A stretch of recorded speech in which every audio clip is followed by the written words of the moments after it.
आप सभी को हमारी सबकी ओर से नमस्कार। और आप सभी हमारे थोड़े छोटे से बुलावे पर यहाँ पर आए, आपका हम आभार व्यक्त करते हैं। हिसार जिले के लिए और हिसार के लोगों के लिए बड़ी खुशी की बात है कि माननीय प्रधानमंत्री जी आज हम सबसे मिलने, हमें आशीर्वाद देने और सबका सहयोग मांगने हरियाणा हिसार की इलाके की जनता का 28 अक्टूबर को 1:15 बजे यहाँ पर हिसार पधार रहे हैं। हिसार हवाई अड्डे पर गुरु जम्बेश्वर यूनिवर्सिटी के सामने जो ग्राउंड है वहाँ पे प्रधानमंत्री जी की रैली प्रस्तावित है। और कल हमने पार्टी मैनिफेस्टो भी जारी किया और सबसे बड़ी खुशी मुझे इस बात की हुई, इतने लंबे राजनीतिक जीवन में मैंने पहली बार देखा जब नड्डा साहब बोल रहे थे कि भाई हम लोग पुराना मैनिफेस्टो इम्प्लीमेंट करके और उसको नया संकल्प पत्र तब लेके आते हैं जब पुराना संकल्प पत्र पूरा हो जाता है। और उस संकल्प पत्र के जो मेन पॉइंट बिंदु थे उन्होंने पढ़ के भी सुनाए थे। तो बड़ी खुशी हुई कि भाई ताकि अगर संकल्प आप पूरा करते हैं तो नए संकल्प पे जनता भरोसा करती है। और उन्होंने जो भी मैनिफेस्टो संकल्प पत्र जारी किया उसमें हमारे ख़ास तौर पे हिसार में उन्होंने विशेष ध्यान दिया हमारे हिसार के अंदर।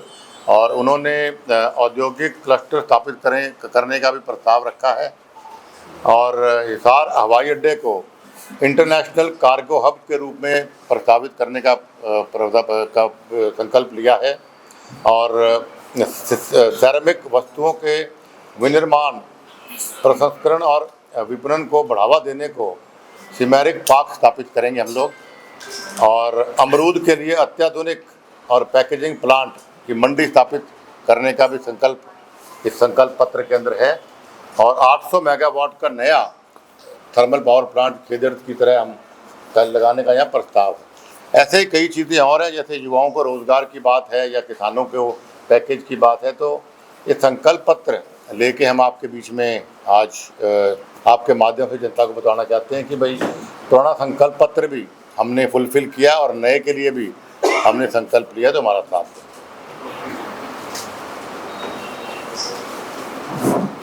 आपका इससे संबंधित कोई भी सवाल हो?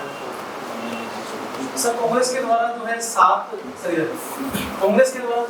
बातें पक्के इरादे का जो इसमें 2000 रुपये महिलाओं के लिए बोला गया, आपके संकल्प पत्र में सर 2100 रुपये से 100 रुपये बढ़ाने से क्या? देखिए, कांग्रेस पार्टी क्या कहती है वो नहीं कहती। संकल्प पत्र बनाते वक्त हमारी पार्टी ने ये नहीं देखा भी दूसरी पार्टी के लोग क्या कहते हैं, क्योंकि कांग्रेस पार्टी ने, राहुल गांधी जी ने राजस्थान में वादा किया था कि हम 1, 2, 3, 4, 5, 6, 7 दिन के अंदर कर्जे माफ़ कर देंगे किसानों के और ये कर देंगे, वो फ्री कर देंगे, वो नहीं हुआ।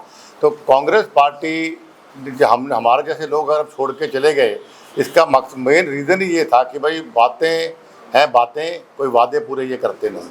और हमारा संकल्प पत्र जैसे हज़ारों लोगों से हमने जब जो हमारी कमेटी बनी थी, कल माननीय धनखड़ साहब ने भी बताया कि भाई हमने हर ज़िले में हर विधानसभा से हमने राय लेके और जो चीज़ हम डुएबल है वही संकल्प पत्र लें। इसलिए हमने कोई पार्टी ने क्या किया वो हमारा ना आधार था ना कुछ था, हम क्या दे रहे हैं उसको ध्यान में रख के हमने किया। तो देखिए, हर जगह बीजेपी प्रत्याशियों का विरोध हो रहा है, तो गाँव में उससे भी नहीं दिया जा रहा। विरोध किन का? बीजेपी प्रत्याशियों का नहीं, मेरे को हमारा तो हिसार में तो मुझे लगता नहीं किसी का विरोध हुआ है, हरियाणा बाकी में ज्ञान है। लेकिन ये विरोध लोग कर रहे हैं वो कांग्रेस पार्टी के कुछ साथी कर रहे हैं। हालांकि हरियाणा का किसान जो है वो समझ गया है कि भाई कांग्रेस पार्टी सिर्फ इस्तेमाल करना जानती है। अब जैसे किसान आंदोलन हुआ, कितने कांग्रेस के सांसदों ने इस्तीफ़ा दिया किसानों के लिए, कितने हरियाणा के विधायकों ने या पंजाब के विधायकों ने इस्तीफ़ा दिया उनके लिए। जो चीज़ें पुराने समय से किसानों के लिए होती आ रही है उससे बेटर बीजेपी ने दिया। चाहे मुआवजे की बात थी, चाहे किसानों के एमएसपी की बात थी, फसलें सारी 24 फसलें ले ली। हम किसान हितैषी सरकार है और जिन लोगों ने विरोध किया है वो सब प्लांटेड कुछ वर्कर हैं। किसान हरियाणा का पूर्ण रूप से भारतीय जनता पार्टी और मोदी जी की नीतियों के साथ। भूपेंद्र सिंह हुड्डा और हिसार के सांसद जयप्रकाश बोल रहे हैं कि लोकसभा में हमने बीजेपी को हाफ कर दिया और विधानसभा में साफ कर दिया, क्या कहना? मुंगेरी लाल के हसीन सपने 8 अक्टूबर को उनको यहाँ प्रेस कॉन्फ्रेंस बुला लीजिए, कहीं रेस्ट हाउस में, अभी यहीं बैठा मिलूंगा। हरियाणा के अंदर हर हालत के अंदर भारतीय जनता पार्टी तीसरी बार सरकार बनाएगी। भारतीय जनता पार्टी ने बिना खर्ची बिना पर्ची के रोजगार दिए हैं। भारतीय जनता पार्टी ने भ्रष्टाचार मुक्त प्रशासन दिया है। भारतीय जनता पार्टी ने समान विकास, समान रोजगार के अवसर प्रदेश में दिए हैं, तो लोग इस बात को समझ चुके हैं। देखिए, भाजपा ने काम काफी करवाए, दावा किया जाता है, लेकिन क्या भाजपा ने काम काफी करवाए, दावा किया जाता है, लेकिन क्या काम वो जनता को बता नहीं पा रहे? क्या एंटी इनकम्बेंसी की लाइन ज्यादा है? नहीं, हमारी तो जो मैं जितने गांव के अंदर मैं गया हूं अभी तक, हमारी प्रो इनकम्बेंसी है, एंटी नहीं है। क्योंकि देखिए, जैसे मैंने अभी आपको कहा कि क्या चौधरी भजनलाल जी की सरकार में आपको घर बैठे रोजगार मिलता था, या भारतीय जनता पार्टी में मिलता है बगैर खर्चे बगैर पर्ची के। लोग भूले नहीं कांग्रेस की सरकार को, जब भजनलाल जी की सरकार, बीच की सरकार को, जिसके अंदर हर जगह लाखों रुपए लेके लोग नौकरियां मिलती थी, हर चीज़ें भ्रष्टाचार था, रॉबर्ट वाड्रा से लेकर नीचे तक भ्रष्टाचार ही भ्रष्टाचार था। लोग इस बात को भूले नहीं है। इसे एंटी इनकम्बेंसी लोगों को हमने याद दिलाया कि क्या वो करप्ट गवर्नमेंट चाहते हो या ऐसी गवर्नमेंट चाहते हो। तो there is no anti incumbency for अस।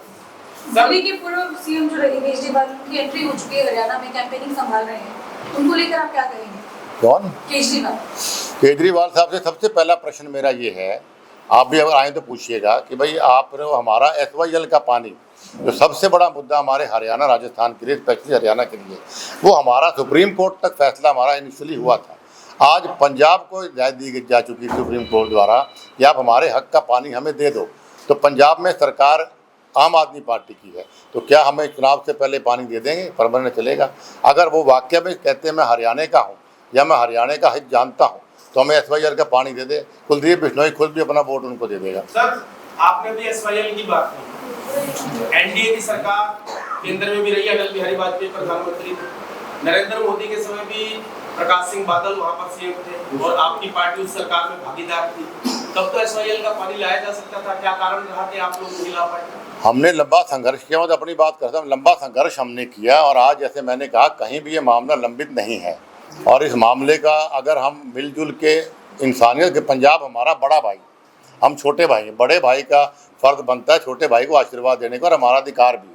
तो पानी हमें केजरीवाल साहब दे सकते हैं, हम तो अपना अधिकार मांग रहे हैं। सर, आदमपुर बाई इलेक्शन में जो केजरीवाल आए थे तो उन्होंने साफ तौर पर ये बात कही थी कि हमारा ये डिसीजन नहीं है, ये केंद्र का डिसीजन है, केंद्र सरकार ही काम कर सकती है। इसको लेकर आप क्या कहेंगे? बिल्कुल गुमराह करने वाली बात है। जैसे मैंने आपको कहा, डॉक्यूमेंटेड प्रूफ हम प्रेस को देने को तैयार हैं।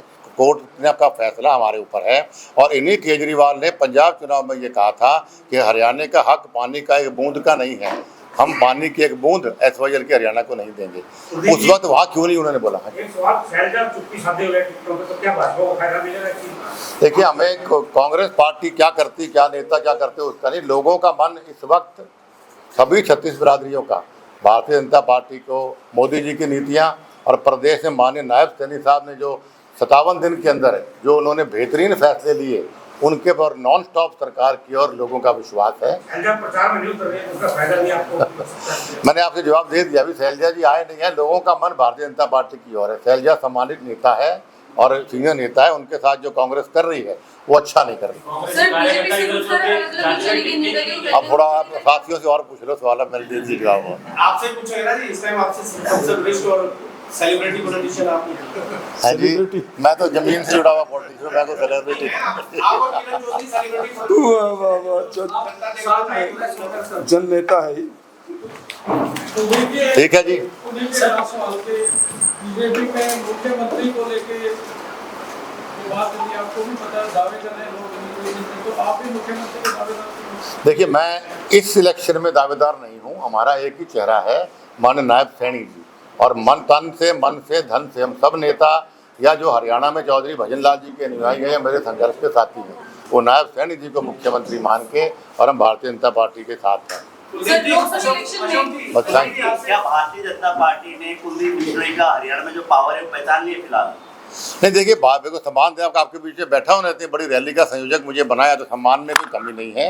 और ये विपक्ष के लोग फैलाते रहते हैं भी कुलदीप को सम्मान नहीं दे रहे, कुलदीप को सम्मान दे। मैं पूर्ण रूप से प्रसन्न हूँ, सम्मान दे रहे हैं, और हर हालत के अंदर मेरा हर आदमी, हर कार्यकर्ता भारतीय जनता पार्टी के तन मन धन से लगा हुआ है। 7 जिले की 7 जो सीटें, उनमें क्या लगता है 7 सीटों में हिसार जिले के हम लोग सात की 7 सीट हम जीतेंगे, और पूर्ण बहुमत से, पहले से ज्यादा विधायकों के साथ हम सरकार बनाएंगे। लोकसभा इलेक्शन में जो पार्टी की परफॉर्मेंस थे बिलो द बेल्ट रही, जहाँ पर 10 सीटें एक्सपेक्ट की जा रही थी, नहीं मिल पाई, 5 बची। तो विधानसभा इलेक्शन में क्या कुछ रहेगा और मतलब पार्टी हिस्ट्री बनाएगी या खुद हिस्ट्री बनकर रह जाएगी? देखिए, हर इलेक्शन के अपने अपने मुद्दे होते हैं। पंचायत के इलेक्शन में अलग होते हैं, जिला परिषद में अलग होते हैं, लोकसभा में अलग थे और विधानसभा में अलग हैं। तो विधानसभा की बात आज हम करेंगे। सिर्फ विधानसभा के अंदर जहाँ जहाँ मैं गया हूँ, जहाँ मेरे लोग मुझे बताते हैं, लोगों ने मन बनाया है कि भाई हम भूमाफिया सरकार को हम दोबारा हरियाणा में लेके नहीं आना चाहते, किसान विरोधी सरकार को हम दोबारा लेके नहीं आना चाहते, भ्रष्ट